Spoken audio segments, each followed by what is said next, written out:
All right, so welcome in again. It's great to see everybody. So tonight we're going to talk about a couple of different things tonight. We're going to talk about capital budgeting in particular, which is really a hot topic right now because we're talking about things like Build Back Better. So that's a really fun topic. So this is day 5 of the budgeting workshop. Welcome in everybody.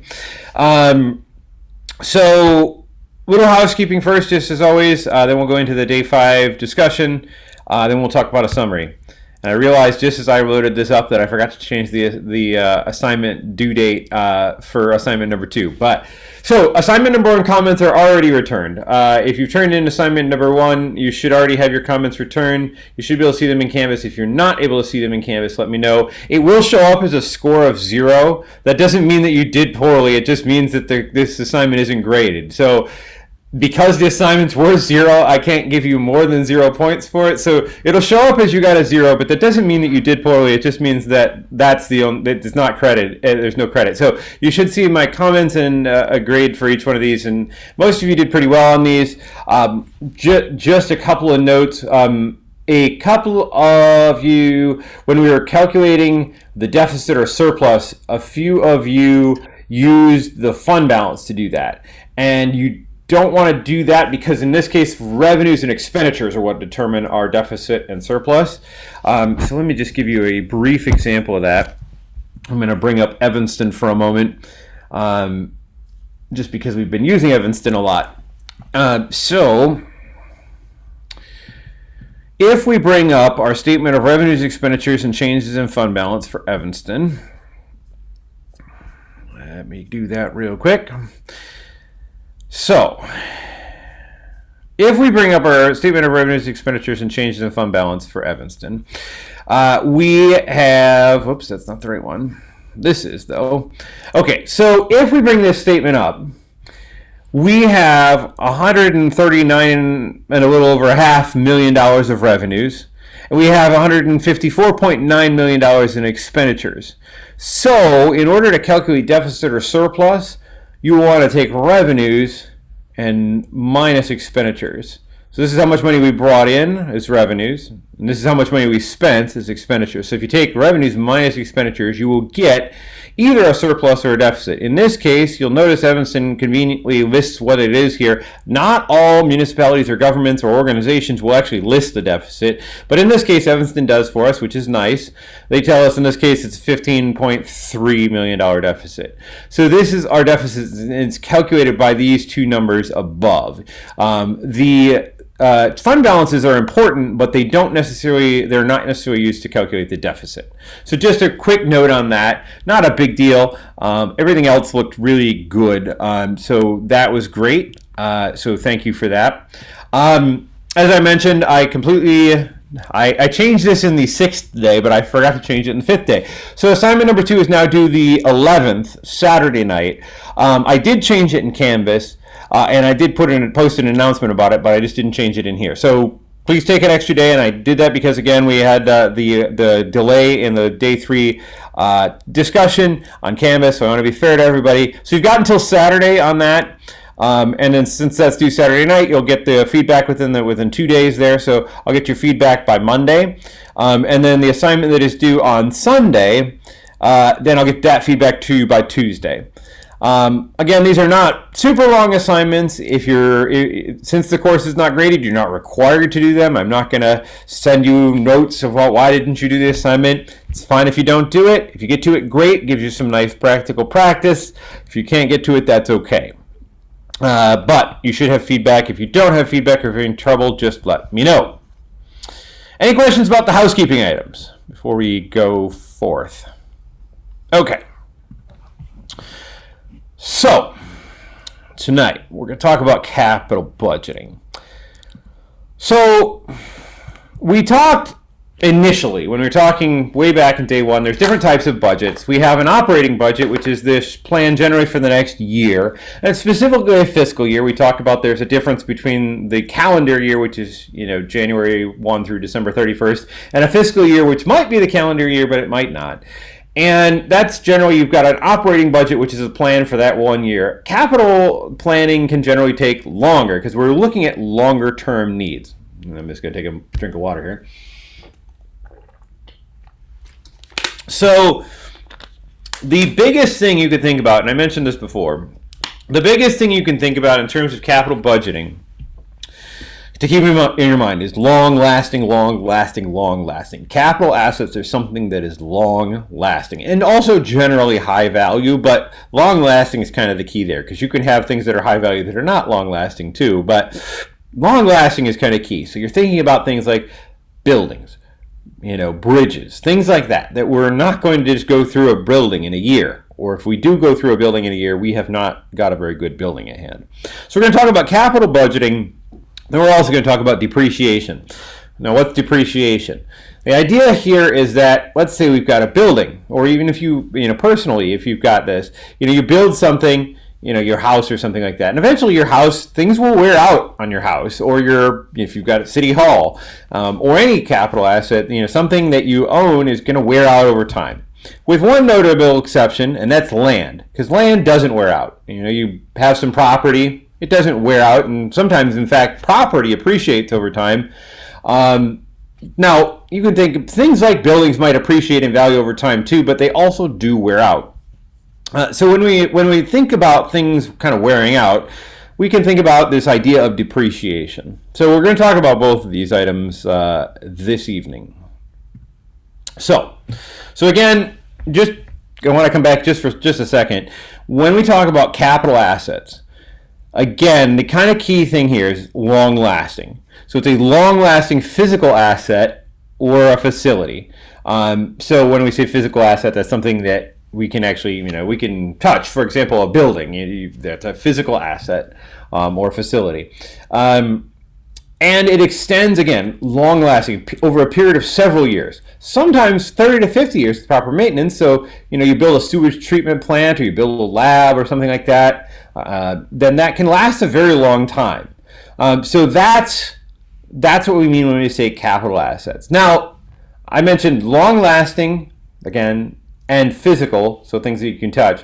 Now, there are physical assets that are not capital assets. So, for example, if you purchase paper or pens, yeah, you can touch a paper or pen. That's fine. But you don't, paper doesn't last, over a year. Pens, generally don't last more than a year. Now, yes, there are very fancy pens, but typically government is not going to buy you a whole bunch of, classic fountain pens for, City Hall. You're going to have, disposable pens, and those are not going to be expected to last a long time. They're going to be used up within a year, and that's kind of the key threshold for a lot of things. Generally, and this is, and we'll talk about this, this can be variable, but generally something that you're going to use up within a year, we would probably not consider that a capital asset. Now, that said, there are problems with this distinction between capital assets and what are called current assets. So if it's not capital, we would say, okay, this is a current asset. And it can depend on the type of organization you are in. So, for example, a large city may purchase police cars, and those cars might not last very long because you're driving them 24 hours a day, 7 days a week, and you might actually be replacing vehicles very regularly. If that's the case, you might even be calling that a current asset. A smaller city that has police cars might expect those assets to last 3 to 5 years. So that's capital assets because, again, longer lasting. Now, the key here is you might say, well, so what you're telling me is it depends? Yeah, that's kind of it. And it doesn't mean that you can't find out. It is available, and where do you find out about these? How the definition of capital assets is done? The financial statements. So the same things that we've been looking at the entire course or workshop so far, that also tells us exactly how capital assets are defined. So it's kind of useful. That's why I start us out with the financial statements at the very beginning, because it has a whole bunch of information that relates to the whole workshop. So, now, it's also not just cars. For those of you who are in 403, you got to see this beautiful picture I like to. It's one of my favorite examples of capital asset. So something for books or periodicals for a library might be capital assets because they might be expected to last several years. So for example, here you have a picture on the shelf of the history and social influence of the potato. So that's a book. You can tell looking at that book, it looks like it's been read a few times or at least moved around on the shelf a few times. So if that book's going to be on the shelf 5, 10, 20 years, yeah, that could be a capital asset, something that could be, be lasting a long time. It could be. It's not always, but it could be.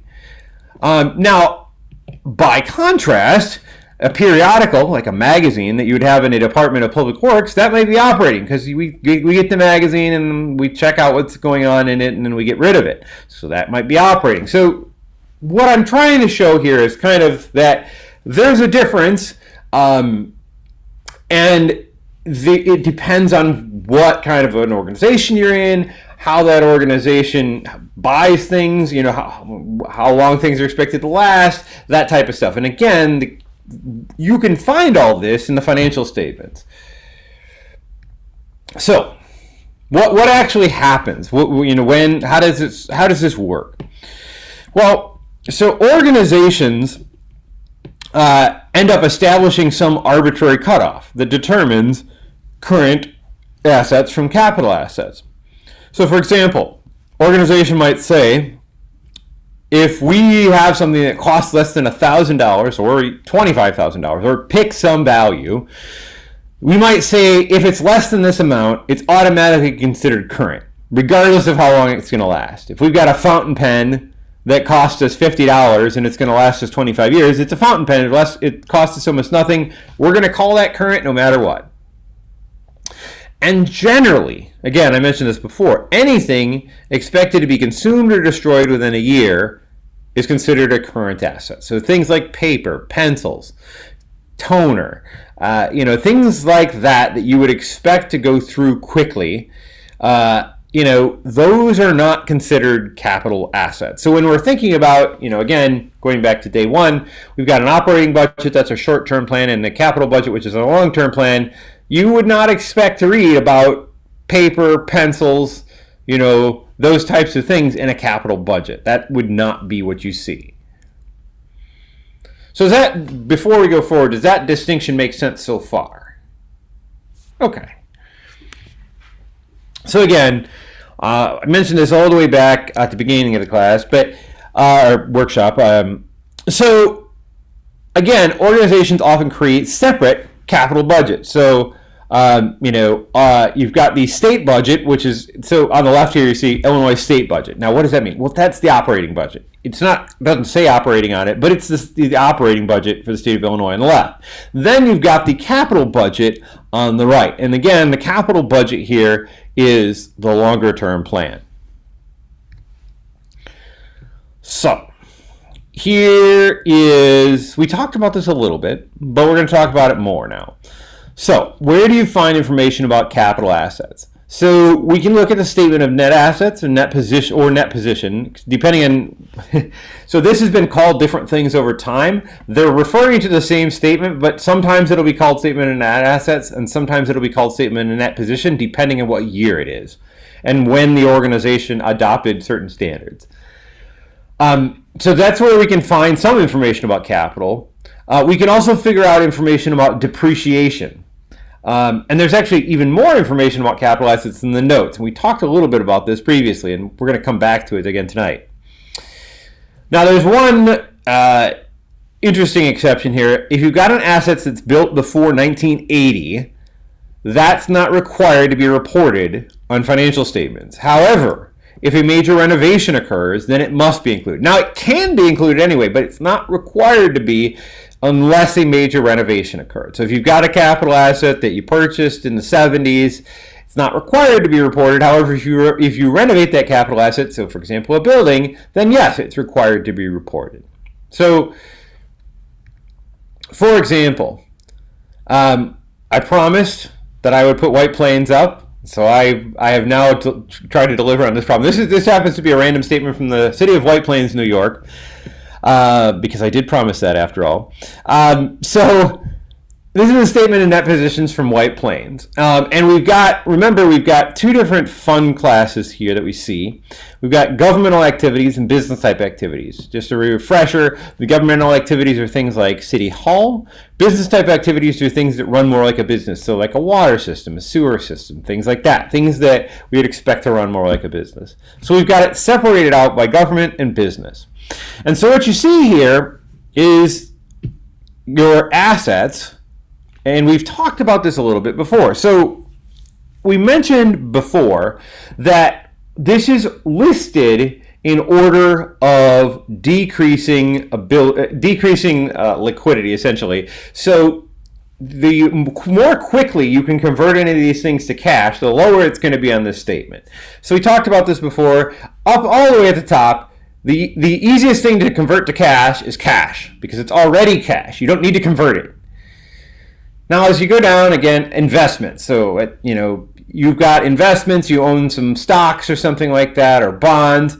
Can you sell those? Yes, but it takes a little bit of time to sell it. If you own those things, you've got to sell it on the market. So you can convert it to cash, but it takes longer.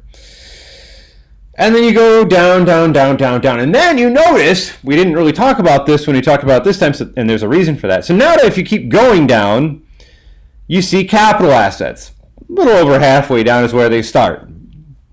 So you notice two categories of capital assets here. So first thing you notice is capital assets not being depreciated. Now what does that mean? Well, when we say depreciation, again, this is the idea of we're figuring out how much an asset has essentially worn out, if you will. And so we know that land doesn't wear out. It's not like, I've got this, this land that I bought and it's quite old. It's not as good anymore. Well, no, it's not how land works. If you've got property, it's not like it, wears out over time.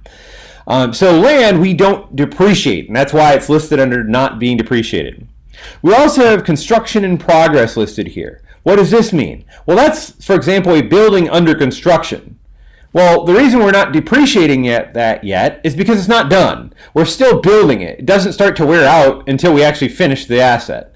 So that's why this construction in progress is listed as not being depreciated. So those two things that are listed on this are not being depreciated, but they are capital assets. So these are things that, in this case, White Plains owns in terms of capital assets. So you'll notice, if we look under governmental activities, for example, on the left column, so we've got, for example, land, $51,140,142. So White Plains, in this case, has a little over $50 million of land.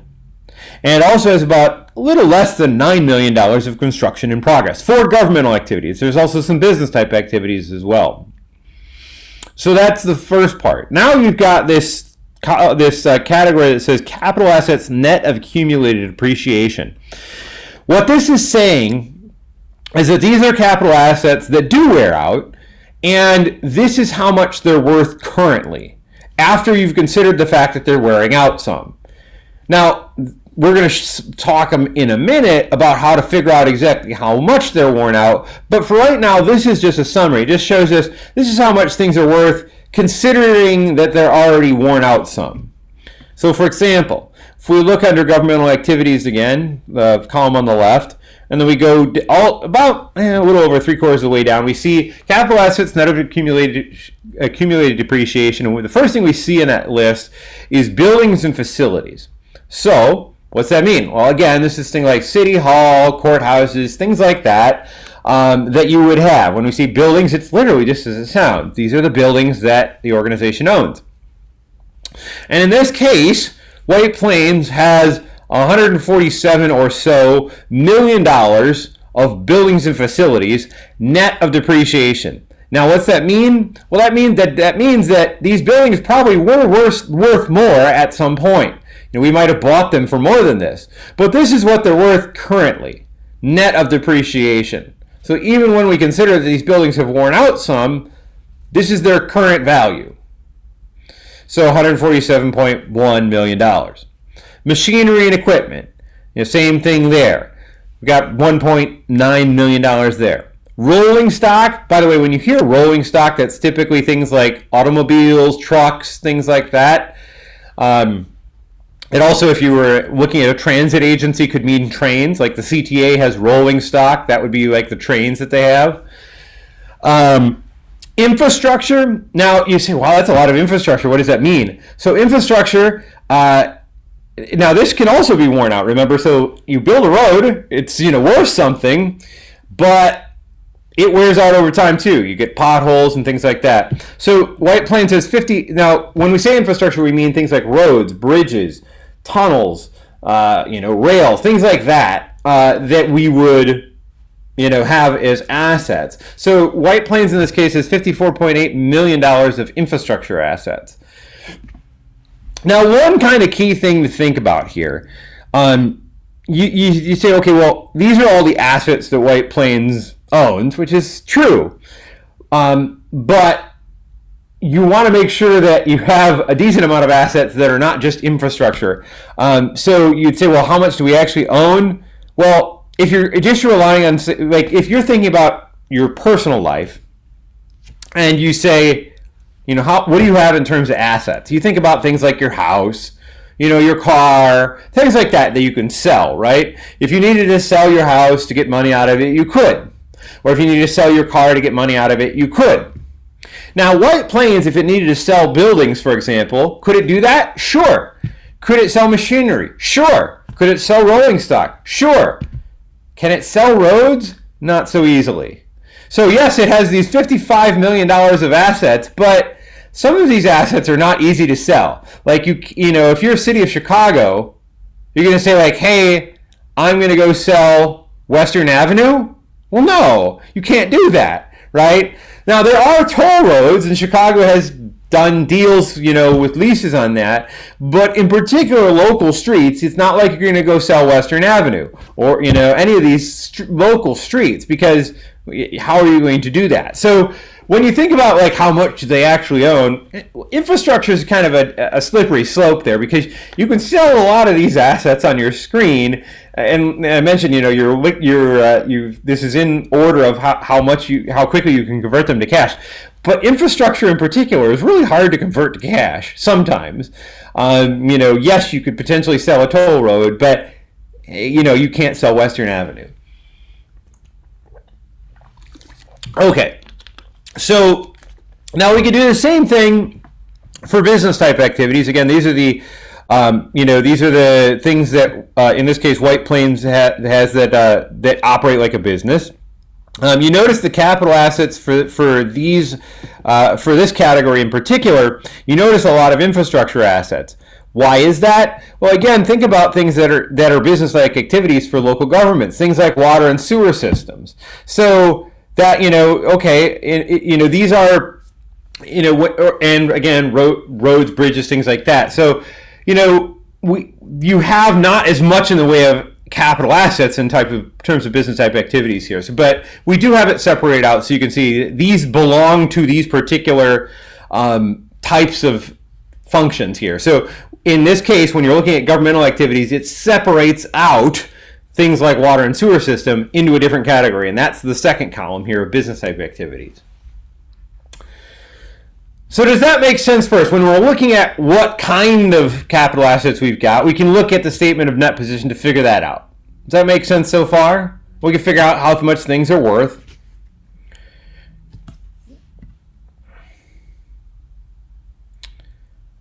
So Eleanor is asking, is there a single document that balances out the value of that asset, the cost to maintain that asset manually, or is it maintenance strictly contained in the operating budget separate from the capital asset?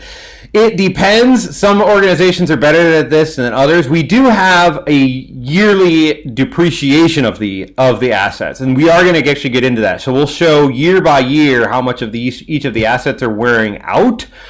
But we don't have necessarily, this doesn't show us how much we're this statement doesn't show us, for example, how much did we spend on maintenance for buildings this year. But you could get that information potentially. You may end up having to get that kind of information through a Freedom of Information Act, though.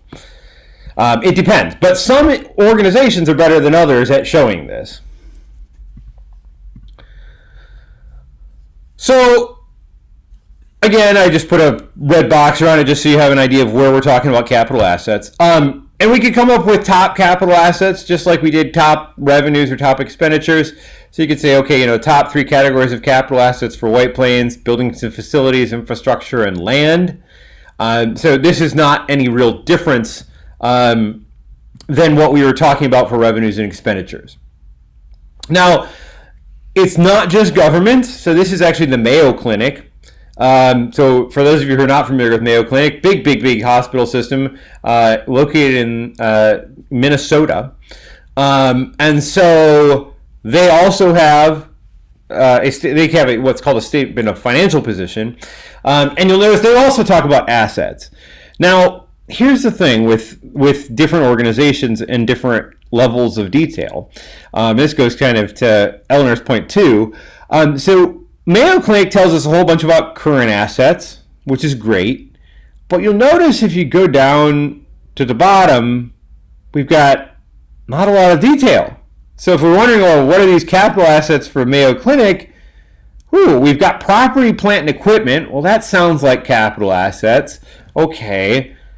We've also got something that's called other long-term assets, and we already know that when we hear the words long-term, that indicates capital to us. But what you notice here is that they don't give you much detail. So, what is property, plant, and equipment? Well, it's not broken down. Now, they tell us to look at note 6 so we can look at it a little bit more, but we don't see on the statement of financial position, at least initially, what's going on here. You can find it on different organizations. So this is a healthcare organization. Mayo Clinic is a nonprofit healthcare organization. It's not run by the government. But you'll notice there's a little less detail here. But you can find these if an organization, a nonprofit organization, publishes these statements as well. And not all of them make it available easily. But if they do, you can often find this kind of information in nonprofit organizations as well.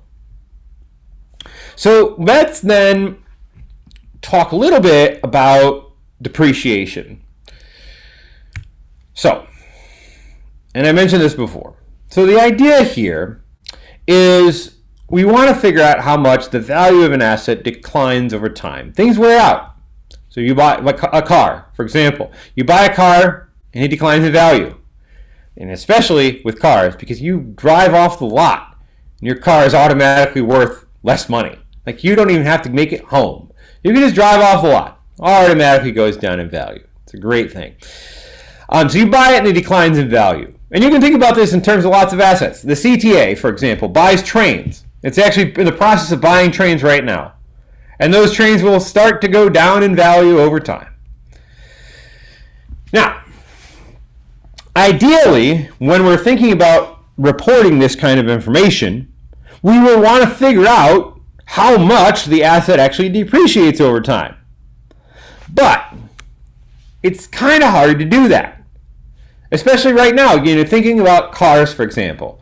We know that the car market is kind of weird right now. We had a kind of a shortage of cars, particularly used cars. So how much is the car really worth? We can guess, but we might not be right. We can guess what it's worth and they might sell it for something different. So it's nearly impossible to actually figure out exactly the value of something. Not to mention, imagine an organization like the CTA. Okay, this is a transit agency. What's the market for, rail cars? Well, it's not like we can just go out and sell them all the time, because we don't. CTA buys rail cars and they typically last 30 or 40 years. The oldest CTA rail cars right now are 40 years old. So, that's a long time, but it's not like we tried it when they were 15 years old to see how much we could sell them for. No, we keep them for a long time, but we don't have a perfect way to figure out how much the asset actually declines. So we've got then several methods to deal with this.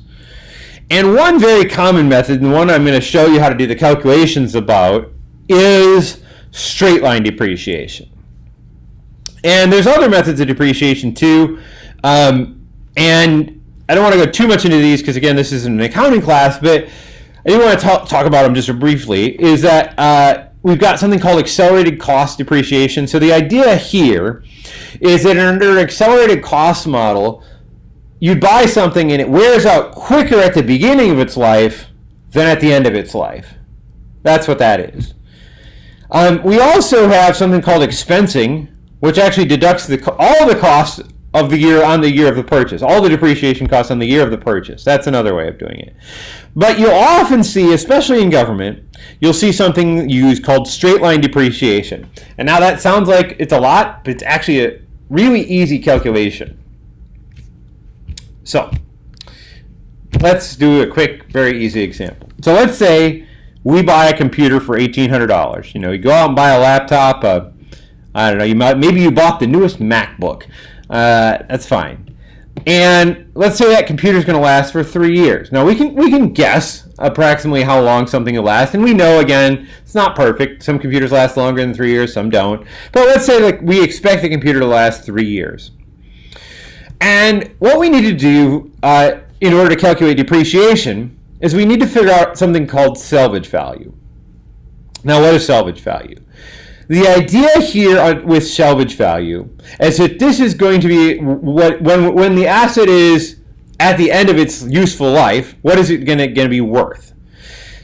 Well, in this case, if you've got a 3-year-old computer, it's probably not worth anything. Maybe it's worth a little bit, but not a whole lot. So let's say our salvage value is 0 in this case. Basically, and some items do have a salvage value. So, for example, even after they're all worn out.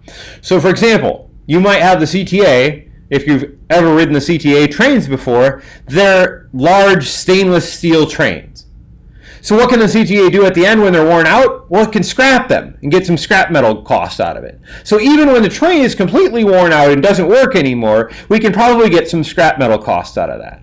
So there is a salvage value for that. A computer, not so much, right? So if you've got a really old computer, unless it's like an Apple II from the 80s, if you just got an old computer running Windows 95, that's a great paperweight for you. It's not worth anything. So the salvage value for our computer in this case is 0. After the computer is done 3 years from now, it's worth nothing. And you can't sell it for anything. And so the question is, how do we do straight line depreciation? Now there's 2 different ways we could do it. We could depreciate it by month, or we could depreciate it by year. Either way could work. So, what we do is we take the purchase price of our asset, so in this case $1,800, and we divide it by how many periods we're going to depreciate. So if we want to use depreciation by month, and if we're saying this computer is going to last 3 years, we say, well, how many months are there in 3 years? Well, there's 36 months in 3 years. So what we do is we take our $1,800 purchase price, and then we divide it by 36 months. That means depreciation on this computer is $50 a month. So what that means is every month, our computer is worth $50 less, as far as we're concerned for accounting purposes. We could also do this by year. So if we wanted to figure out how much per year we're depreciating on a computer, we say, okay, again, our computer is $1,800. And you could do this with lots of different values. I'm just happening to use $1,800. So you can do $1,800, again, that's our purchase price, divided by 3 years. Okay, that's fine. So in this case, we'd say $600 per year is our depreciation. So you can also figure out at this point how much a computer is worth at given points in time. So if we're wondering, for example, how on an accounting report we'd say a computer is worth after 1 year, what you do is you take your purchase price and you subtract how much is depreciated. So if we're saying we're depreciating $600 a year, we take $1,800, our purchase price, minus the depreciation, so in this case $600 for 1 year. That will give us, our computer is currently worth, net of depreciation, $1,200. So that net of depreciation, this is where that comes in. Net of depreciation means, hey, this is the value of the computer after we consider this is worn out some. That's what we mean when we say net of depreciation. We could also do the same thing for 2 years. So, again, $1,800 is our purchase price. Then we subtract 2 years of depreciation. So we said again, our depreciation value is $600 per year. We calculated that up above. We multiply that by 2 because we've got 2 years in this case. And then we subtract that value from our purchase price. So $1,800 purchase price minus $1,200 in this case, 2 times $600. That says our computer then is worth $600 after 2 years. How do we feel about this so far? Feeling okay? Any questions about straight line depreciation so far? It makes sense. Excellent. I'm glad to hear. Thank you. So, let's make this a little more complicated, because we're never satisfied with simple problems. We want to do more complicated problems too. Let's figure out what to do with salvage value, because we talked about that. Now, the first example we did, the computer didn't have any salvage value. After 3 years, we just junk it. It's not like we're going to get paid a whole bunch for our old computer. But let's say a municipality buys a trash truck, and they are going to collect trash, and they buy a trash truck, $60,000, let's just say. And let's say the truck is going to last 4 years. But we have a salvage value of $10,000. So even after we're done with the trash truck, we can part it out, junk it out, take it to a junkyard, and we'll get $10,000 out of it. So this changes the way we calculate depreciation. So it's not super difficult, but it is a bit of a change. So when we have salvage value, what we need to do first, we need to take the purchase price of our asset, so in this case, $60,000, and we want to subtract the salvage value first. It's important to subtract the salvage value first. If you subtract the salvage value later, it's going to be complicated for you. Subtract the salvage value first, because if we want to figure out how much to depreciate per year, we don't want to include the salvage value in that. So take the purchase price and you subtract the salvage value. If you do that, in this case, we said the purchase price is $60,000. Then we said the salvage value is $10,000. So if we take $60,000 minus $10,000, what we will get is $50,000. So now what? Well, now we just proceed as we did before. We take the value that we now have after salvage value has been subtracted, so $50,000, then we divide it by how long we're going to depreciate the asset for. Now, in this case, we did it per year, so 4 years, so $50,000 divided by 4, we would depreciate $12,500 per year. So that's fairly simple. Now, you could have also done this, if you wanted to do it by month, you could. You could have done $50,000 divided by 48. That would be fine too. A lot of times you might see a year because that's how often we report things financially. So financial statements tend to come out once per year, so a lot of times you see a year of depreciation. So in this case, we could depreciate this asset at $12,500 per year, and that's really as simple as that is. So we could do the same thing to figure out how much this truck is worth after different years. So what we do, we figured out on the last slide here, we figured out the depreciation we have is $12,500 per year. Now we need to take the purchase price. Now this is where some of you may fall off the wagon here. Be careful. Don't start with the value after salvage here, because when we only subtracted salvage to figure out how much to depreciate per year. To figure out how much our asset is worth per year, we need to go back to the original purchase price. So after 1 year, we would say $60,000 purchase price minus $12,500 depreciation. Don't start with $50,000 because that'll give you a value too low. So after 1 year, the truck is then worth $47,500. In 2 years, we do the same thing. We take our purchase price. Again, take the purchase price, not the value after depreciation. Or I'm sorry, not the value after salvage value. $60,000 purchase price minus 2 years times our depreciation value, $12,500. If you do that, $60,000 minus 2 times $12,500, you will get $35,000. Now, one thing to keep in mind, make sure you do your order of operations here. Do multiplication and division first, addition and subtraction second. If you end up doing 60,000 minus 2 and then multiply that by $12,500, you're going to get something fun. So make sure you do order of operations. 3 years, we could do the same thing. $60,000 purchase price minus 3 years of depreciation times our value, $12,500. That gives us a value after 3 years of $22,500. And then finally 4 years. $60,000 minus the quantity, 4 times $12,500 is $10,000. Now, here's the pro tip. If you're doing straight line depreciation and if you're using salvage value, at the end of its life, you should get the salvage value. It should equal whatever your salvage value is. If you depreciate for 4 years and you get something other than the salvage value, you have done your calculation incorrectly. Because the idea is that's what it's worth for junk. You shouldn't be going below that and you shouldn't be above that.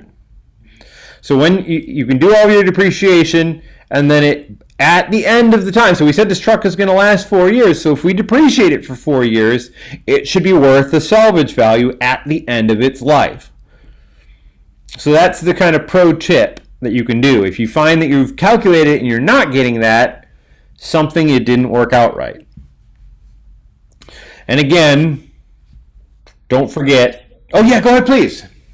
How did I understand the math, but how did we know the salvage value?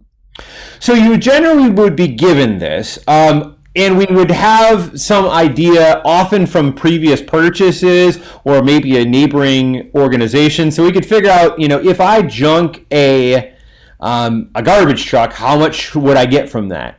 Now, sometimes you'll get this from the people in your departments. So, for example, maybe you've got, streets and sanitation. In the case of Chicago, you'd probably ask your streets and sanitation department of, hey, once we're done with this truck, how much is it going to be worth? And then we'd want to use that estimate. Good question. Great question. Yeah, that's a great question. So yeah, if you're wondering how much salvage value, in terms of an assignment for me, I'll give you the salvage value. But in terms of professionally, you often get an estimate of a salvage value from a professional in that particular line of work. So again, if it's a garbage truck, you'd probably ask Streets and Sand and say, hey, because we know how much the truck is worth new, we can probably figure out how much the truck is going to be worth when it's at its end of its useful life. And in terms of City of Chicago, Streets and Sand may have a lot of trucks that they've more recently sold, so they probably have a pretty good idea of exactly how much these trucks are worth at the end of their life when they're being sold. Good question. Same thing would be true of like a fire truck or any other types of equipment like that. Once again, the kind of key thing to remember here: make sure you're doing your order of operations. PEMDAS, parentheses, exponents, multiplication, division, addition, subtraction. If you want to think about that, you may have heard this saying as somebody in middle school, high school. Please excuse my dear Aunt Sally. So that's one way you can think about the way to do order of operations. So please excuse my dear Aunt Sally. So parentheses, exponents, multiplication, division, addition, subtraction. So make sure you're doing your multiplication before you are doing your subtraction. Okay.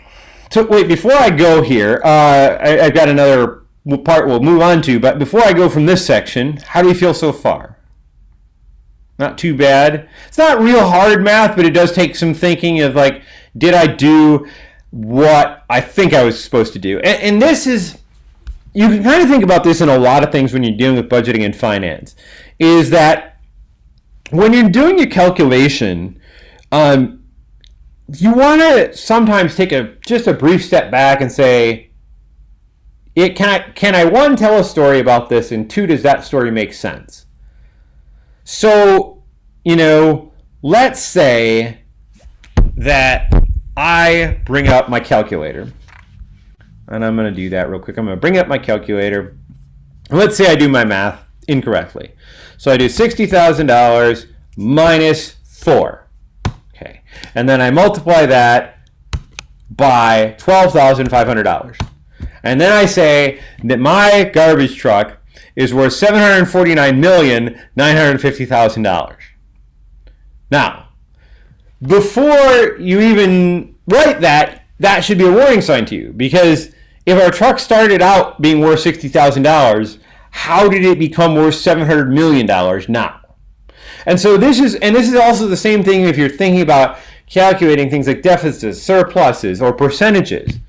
You know, if all of a sudden that you figure out that the Parks Department is 98% of your budget for the city of Chicago, you probably want to take a step back and say, wait a minute. Why is it that the Parks Department is 98% of my budget? So the same thing is true here. When you're making these calculations, think like, oh, okay, that makes sense. Or, same thing is true here. If for some reason you calculate, how much your trash truck is worth, and it ends up being something like a negative value, well, that doesn't make sense either. We know we're going to get something from getting rid of the truck. It shouldn't be negative. So usually you can tell from these calculations just by kind of telling yourself a brief story. Does that make sense to me? And I realize that sounds kind of corny when I say it, but I can tell you this happens more often than you think in budgeting, and you'll get these wild numbers, and not just from students. We're talking about in the profession. You'll see these reports that are written about things that it's like, what happened here? And so a lot of times it's just helpful to kind of step back and say, okay, does this make sense to me? So just a thought there that can really help. And again, I realize that sounds a little corny, but it really can make a difference. All right, so we talked about capital assets, we talked about depreciation, but now what's going on in terms of actual real-world scenarios? So we talked about notes before when we talked about the financial statements, and we said that capital assets are defined pretty much by the organization. Different organizations have different definitions of capital assets. So where do we find what the definition is?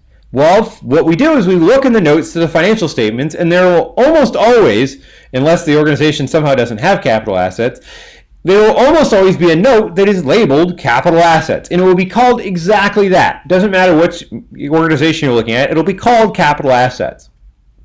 And what you'll usually get is this big old paragraph that tells you a story. So in this case, you see capital assets include property, plant, equipment, and infrastructure, and they give examples here: roads, bridges, sidewalks, similar items, and are reported in the applicable governmental or business type activities columns in the financial statements. That's what we were looking at earlier. Now, key point here. A capital asset is defined by the city, and this is White Plains in this case, defined by the city as an asset with an initial individual cost of more than $10,000. So that's a key point. So we're looking at assets that are more than $10,000 and an estimated life in excess of 3 years. So this is how White Plains defines capital assets. And then they talk about such assets are recorded at historical cost or estimated historical cost if purchased or constructed, donated capital assets. So there's a whole bunch of gobbledygook after that. But what you'll notice here, we notice two key points. How is it that White Plains defines capital assets? Number one, the value. $10,000, well, more than $10,000. Then life. Excess of 3 years. So that's the definition of capital assets for White Plains. Now, again, every organization will be different here. So it's very possible that other organizations don't define it that way. In addition, White Plains also defines, and other organizations also define, how long they expect things to last. And it's a pretty broad spectrum. But what's important about this, you'll say, property, plant, equipment, infrastructure of the primary government and component units are depreciated using the straight line method. That should sound familiar to you as well. So we just talked about straight line depreciation. So what this is saying is that White Plains uses the same depreciation method that we just calculated. And it's very, very, very common to see straight line depreciation in cities. Is it possible you could see something else? Yes, it's more common to see straight line depreciation. That's why I'm showing you it. So you'll notice, so now we know three things. So we know how we define capital assets in terms of value, in terms of life. We also know that White Plains uses straight line depreciation. And then finally we see this table here that tells us how long they expect different things to last. So buildings and facilities are expected to last between 10 and 50 years, machinery and equipment between 10 and 20 years, rolling stock between 3 and 15 years, and infrastructure between 75 and 100 years. Now again, I mentioned, why is it that infrastructure is so large? Again, this is things like bridges. Once you build a bridge, it's hanging around for a while. So you can do this in every single government or a lot of organizations that you want to do. So again, if we want to look at Evanston, which we did earlier, let me bring it up again here. So if we want to figure out our notes, we first go to our table of contents. Okay, here's our table of contents. We say, okay, here's our financial statements. Okay. Notes to the financial statements are from pages 20 to 79. Great. Okay. So we're going to scroll down to page 20 here. Too bad I don't have scrolling music. That would be kind of fun. All right, so now we're in the notes to the financial statements, and Evanston has conveniently told us capital assets are listed on page 29. Great. Scroll through, page 29. Okay. So here's Evanston, capital asset. And you notice this is different now. In this case, you say a capital asset is property such as equipment, buildings, land, utility infrastructure, roads, bridges, with a cost or value of equal to or greater than $20,000. So they use a different value, and that's fine, and you'll see this. So it's $20,000 per asset at the date of acquisition with an expected useful life of more than 1 year. So you see this is also different. So we had $10,000 in 3 years for White Plains, $20,000 in 1 year for Evanston. This is pretty common. So this is why it's important to check the notes to see what's going on. And you see they're very similar tables. So first we see things are depreciated using the straight line method. So again, this you won't see a lot of variation in. You'll see straight line depreciation a bunch. And then we figure out how long things last. So this is exactly like what we saw in White Plains, but it's just in Evanston now. And we can do this any organization. We can very easily figure out what they define capital assets as, and how they depreciate them, and then how long they estimate that they last. So does that make sense? All right, good. But wait, there's more. Now, we also, in addition to that broad definition, we also can get into dollar values. And this is where we figure out how much things are worn out. So, if we scroll a little later in the financial statements, past it, what we just read is consider that kind of the introduction. So let's go back to that for a minute. So we can scroll further. We can scroll, keep scrolling a little further. And you might have to scroll even more. Scroll, and we find capital assets again. We see there's going to be capital assets twice. Once is the kind of introduction, if you will, telling us kind of how things are defined. Second part of capital assets in the notes tells us values. And this is also in the notes. So this is what we'll see for Evanston. We'll go through both of these. We'll go through White Plains first, and then we'll go through Evanston. So what you've got here, this shows us a much more detailed list of our capital assets. And it shows us 4 columns. You might say, well, why are there 4 columns? Well, this is showing us what happened throughout the year. So you'll notice on the left, the column is listed balance July 1, 2014. And on the right, you've got balance June 30th, 2015. So what you're seeing here, and then you've got in the middle, you've got increases and decreases. So, for example, let's take a look at the middle group of numbers here. Capital assets being depreciated. Let's look at buildings and facilities. Everybody see that? So you've got a balance on July 1, 2014 of $245.473 million for buildings and facilities for White Plains. Now, throughout the year, what we did is we added to those buildings, and that's what it says under increases. We got more buildings. We either bought some buildings or we constructed some buildings, but nonetheless we increased the number of the amount of assets we have in terms of buildings. So we didn't decrease anything, but we did increase during the year. So if you add that balance at the beginning of the year plus the increases, you will magically get that number at the end of the year. That's what's happening here. It's showing us what's happening with all these different assets throughout the year. So those are the so now the next so first that's showing what's happened throughout the year. But now we're wondering why we have these three groups of categories here. And we already talked about the first one. We talked about not being depreciated at the top. And we said that certain assets are not being depreciated because they don't wear out, or they're not being worn out. So, at the top you notice land. Land does not depreciate because land doesn't wear out. That's why it says not being depreciated. And then construction in progress means we're still building it. It's not going to start wearing out yet because it's still under construction. So that doesn't get depreciated either. So that's that first group. And it shows what happens throughout the year on that first group.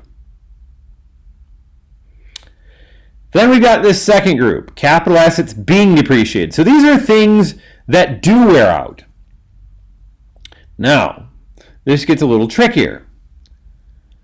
So, the values listed in the second group that say being depreciated, these would be the values of these assets under new perfect condition. But we know that these have worn out somewhat. If we want to know how much they've worn out, we look at the last group. So you notice the categories under those the two lower groups, the capital assets being depreciated and the less accumulated depreciation, you'll notice the categories are identical.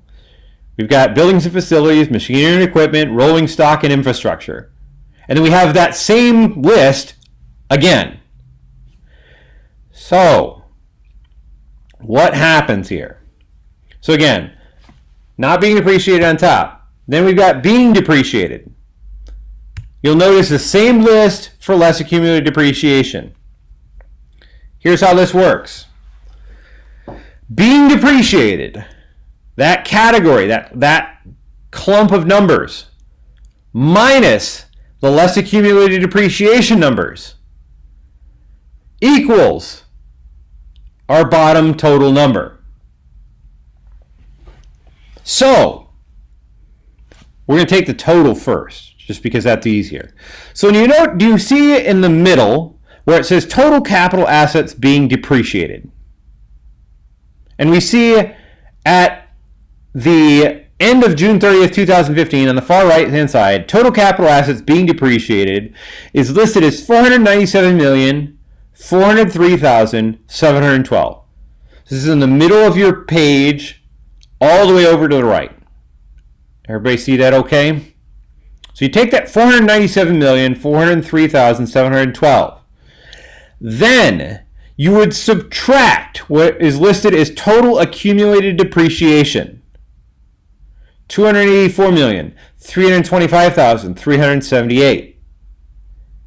If you do that math correctly, you will get $213,078,334.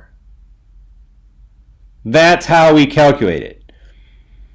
Now, you might be looking at this and you might think, well, that's great for the total, Dr. Crosby, but can I do this for individual assets? You sure can. Did White Plains do it for you? They sure didn't. So you'd have to do it yourself. But you can do it.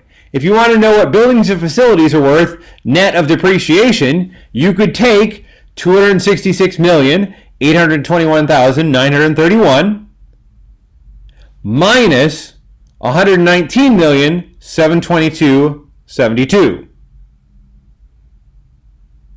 So you could calculate that if you wanted to. So, and if we wanted to do that real quick, let's pop up the trusty calculator to just do that, just to show you kind of how this works. So we could take buildings and facilities. What we could take is this number on the very far right for buildings and facilities, right in the middle of 266,821,931. Then we subtract the less accumulated depreciation. That's how much it's worn out. So take 119,722,72. This is then our value of buildings and facilities net of depreciation. 147,099,859. This is probably one of the harder math things you'll do in this particular workshop. Does everybody feel okay about that? We'll do another example with Evanston, so don't feel too bad about it yet. And one of your assignments will also talk about this. So, just to show you again what I just did. What I did is I took the value for capital assets being depreciated, buildings and facilities. That's 266,821,931. I just cut pieces of the statement on your screen here. Then I take the less accumulated depreciation number, 119,722,72, and I get this number, 147,099,859. That is what buildings and facilities are worth right now in White Plains, or right as of this financial statement, not right this minute. But this is what's called net of depreciation. When you hear the term net of depreciation, that means what our asset is worth after we can take into consideration how much the asset has worn out.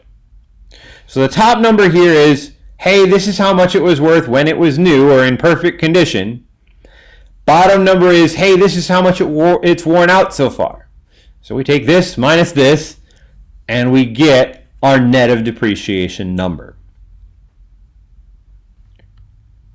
And again, if you wanted to have the total, you could also do that. You could just, the White Plains does calculate that for you.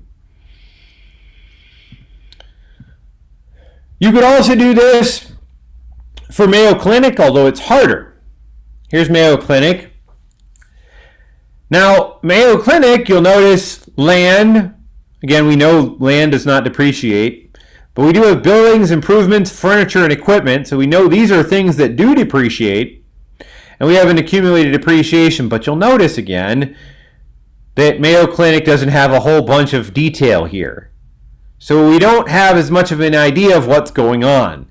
They give us some idea, but not so much. It's a little harder this way. We can have some idea of what's going on in terms of depreciation, but we don't have as much. So again, these are the assets, capital assets. This is our depreciation. And if you did the same, you can do the same basic math. Here's our basic total for capital assets before depreciation.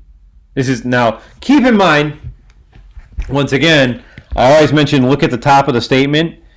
If you said that Mayo Clinic has $8,000 in capital assets, I would tell you that Mayo Clinic is a lot bigger than having $8,000 of capital assets. So be careful if you see a statement like this that says that, and you tell me that capital assets are $8,000, because they're not. But you have to look at the top and it says in millions.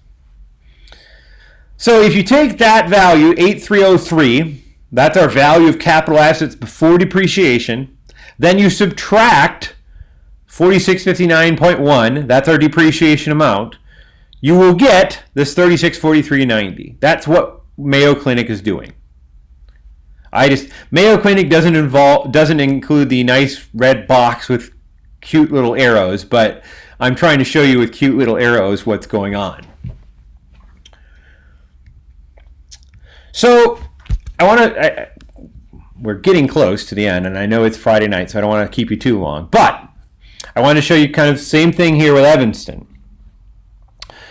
So now Evanston's a little different. So this is fiscal year ended December 31st, 2020. Now, Evanston, unfortunately, doesn't tell us the exact dates at the beginning here, but we can have an idea. We know what the ending date is because it tells us this at the top here. It says fiscal year ended December 31st, 2020. So that's what ending means here at the top. If the fiscal year ends December 31st, 2020, we can also assume that it begins on January 1st of 2020. So this is the same thing. You've got additions and deletions. They also have transfers here, but you notice nothing is going on. You could technically transfer assets, around the unit, but it's not very common. And as you can see, Evanston isn't using it at all. But what you have is the same thing as you saw in White Plains. You have a beginning value, you have additions, you have subtractions, and then you've got ending. So, for example, you've got things not being depreciated. Now, interestingly enough, in Evanston, they give you an interesting example that you don't often see. Because we already talked about land not depreciating in value over time. You see an unusual example here in artwork. Because artwork is one of those unusual classes of capital assets. Artwork also doesn't depreciate over time. If you own a Picasso or something like that, it doesn't go down in value like a building would. So that's why they put it as not being depreciated. But what you've got here at the top is, again, not being depreciated category. So these are the things that are not wearing out. So artwork, for example, at the beginning of the year, Evanston had $373,551 of artwork, which is a lot of artwork. Then they added another $97,500 of artwork during the year. And so at the end of the year, they had $471,051 of artwork. So if you want to go see some good artwork, apparently Evanston has $471,000 worth of it. So that's good. So that is easy. But then you've got this whole thing again. So this is the being depreciated category in the middle and the how much depreciation category at the bottom. And we can figure out an easy math equation. So if we wanted to do the total, we could do that very easy. If we want to look at the end of the year, we've got $389,597,673 in total capital assets being depreciated. That's when it was new or perfect condition. Then we would need to subtract $203,906. If you do this, 389 minus 203, you will get this bottom number of $186,226,767. And you could also do each of these individual categories if you wanted to. So if you wanted to know what are buildings and improvements worth net of depreciation, you could figure that out. So if you wanted to do that, you would take this top value, buildings and improvements. So you take 141, 973, 735. Then you subtract how much depreciation has occurred. So in this case, 44,290,938.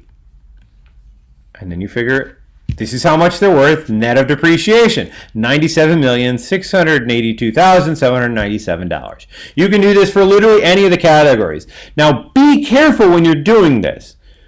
If you're doing buildings and improvements, make sure you're actually subtracting buildings and improvements. Don't subtract office furniture.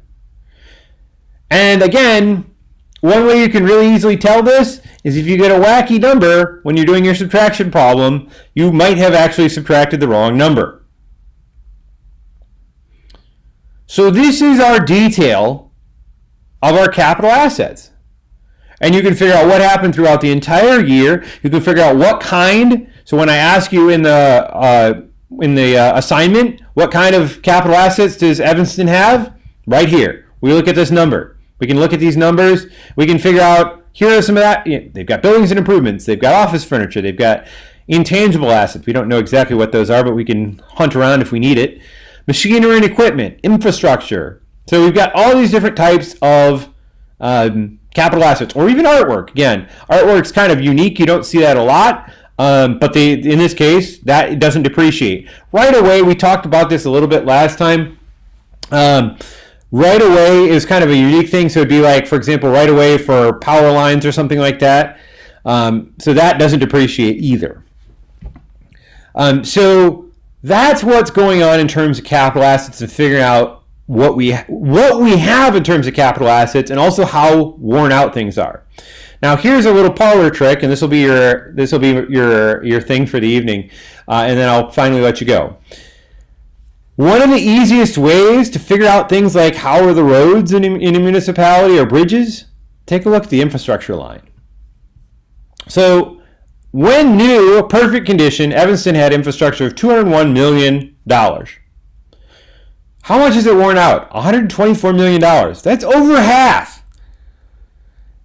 When we talk about having an infrastructure deficit in this country, this is what we're talking about.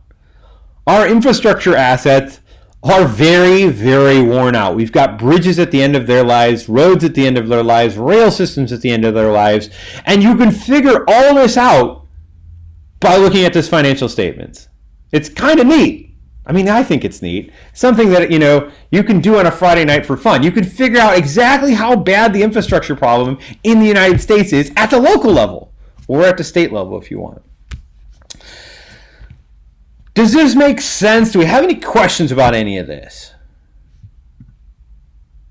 Again, don't worry so much about... Oh, go ahead. This makes sense, this part. I just had... What is the rolling stock again? I think you... Yeah, you bet. Rolling stock is usually things like cars, trucks. So if you got like snow plows, potentially, those could go in there, depending. But rolling stock, often cars, police cars. If you're like the Chicago Transit Authority, it could be trains. Basically literally things that would roll. Yeah, good question, yeah. So typically you have a lot of cars there. And it doesn't necessarily have to be police cars, but it could be, even if the government has cars for, say, an inspector to go around in, that would be considered rolling stock. Rolling stock can be different. Again, if you're a transit agency in particular, that can be things like buses, trains, things like that. So, quick question: what happens when they get fully depreciated? Can they sell it? Well, yes. I mean, if you actually if you depreciate it down to itself, you'd eventually get to the salvage value, or it can. Basically, you can get to the point where it doesn't depreciate anymore, and you're at the salvage value. Once you hit a salvage value, it doesn't keep depreciating. And a good example of that, actually, this happens occasionally. So, like the CTA actually did this in, I want to say, either 2012 or 2013. They retired. The CTA had this series of rail cars called the 2200 series, and these cars were made in 1969 and 1970. So they had been in service for 44 years. Well, at that point, they were worn out. The CTA wasn't going to get anything but scrap metal. But it does at that point, when these cars are so worn out that they can't be sold to anybody, it's not like the scrap metal value goes down any further. So there's a point at which it hits the salvage value, and then it never goes down further. Because it never goes to negative value, because you can still keep, you could still, and actually, funny enough, this was announced literally today. New York City did this today also with their subway system. If you think the CTA's stock is old, think about the MTA in New York. The MTA announced today it's retiring its R32 cars. These were put in service during the Lyndon B. Johnson administration in 1964. Wow. They are just being retired this month. So those have long ago hit their salvage value. They're worth nothing. And in the case of the MTA, what the MTA has done in the past, and they're not doing it anymore, is they would actually take those subways out to the ocean and dump them in the ocean to serve as artificial reefs for sea life. And so they're not worth anything at that point. Like, they're still running, but they're not going to depreciate anymore. They're just basically, they're at their salvage value. They're not going to go down anymore. Yeah. Now, one thing you could do, and this is why you see both additions and deletions. So you might, like, if you did get rid of that, like, let's say you scrapped the subway cars, that would be a deletion on this. But what you could also do, and this is what's happening, the CTA does this with some of its assets. You could also, for example, like, let's say you have, a building that's in really bad shape. Well, you can renovate the building And then that, okay, well, now the building's worth a little bit more. So there's that too. But yeah, once you've got something depreciated all the way, it's depreciated, it doesn't keep going anymore. Can I ask a question from a couple nights ago? Sure. There was a line on the operating budget. I can't remember what jurisdiction, but it said intangible assets, and I've seen that before. I'm not sure what that. It means different things for different municipalities. And so and you can often find this. So there's lots of examples of this, but again, so this would be things that you can't necessarily touch, for example. So a patent, a copyright. So that's something that you can, you don't have something to hold on to, but it's an asset to you. You own the copyright for it. So that's like IP? Yeah, it can be that, exactly. So, and it's not always IP, but it can be that. And hopefully, if you so this is one of the weird things about financial statements. Good financial statements will tell you. So if you were looking at it and you're like, gee, what is this intangible asset anyway? Hopefully the financial reports will tell you. If you can't find out and you want to know, you could always FOIA that. You could submit a Freedom of Information Act request for it. But yeah, intellectual property, things like that, absolutely. Yeah, those would be things like intangible assets. So it's not, something you can hold in your hand. I mean, technically, I guess you could print out your copyright and hold it in your hand, but not something you can hold in your hand, but it is worth something. Gotcha. Okay. Great question. Thanks. Yeah, absolutely. What does it mean? It says on the list, amortization. Amortization. So basically, what this is it's spreading it out over the years is what that's really showing. So it's really, the idea is very very similar to what we mean by depreciation, which is why they have it as depreciation amortization. So we're spreading it out over the years. Yeah, great question.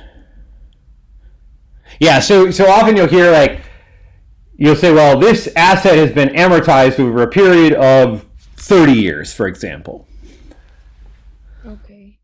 Yeah, but the idea is kind of similar to depreciation. So we'd say, okay, this asset's going to last 30 years, and so we're going to depreciate this much per year. That's what that's really talking about. Does that make sense? Yes. Perfect. Okay, so that then leads us to tomorrow's lecture. And so, one, I know it's Friday night tonight, and two, I know it's Saturday night tomorrow. But this, if you're interested in at all in kind of, this is a very, day 6 lecture. I somehow wish this were not necessarily a week workshop that went on weekends, because I know it's harder for some people to come on a Saturday or a Sunday. But the day 6 talk is actually really interesting, because we start talking about things like how do we spend money, and in particular, we're talking about things like pensions and retirement benefits and health insurance benefits that you often see a debate about, but you don't often know a whole lot about. And this also deals with a lot of people personally. So although we're going to talk about retirement from the institutional perspective, we're also going to talk about it from the personal perspective. So if you are wondering, how does my pension work? Or how does my 401k work? Or how does my 403b work? That we're going to talk about. So we will talk about how it works from the employer perspective, but we will also talk about how it works from the employee perspective, which is really kind of, you'll find out what, I mean, you can always watch the video too, but this is an interesting discussion. So if you have the ability to make it, great. Love to see you and love to talk to you about it. It's a very interesting topic. But if not, completely understand. So we've got tomorrow's talk, and then we've got day 7 as our last talk, and then that's it. We've got 2 more days after tonight. All right. So hearing no other questions, I will say have a great evening to everybody, and as always, I'll have 7 o'clock tomorrow night. If you can make it, great. If you can't, don't worry about it. Watch the video. That's fine, and we'll hopefully talk to you all soon. Excellent. Have a great night and stay dry out there. Everyone. Thanks. Good night. Good night, everyone. Good night.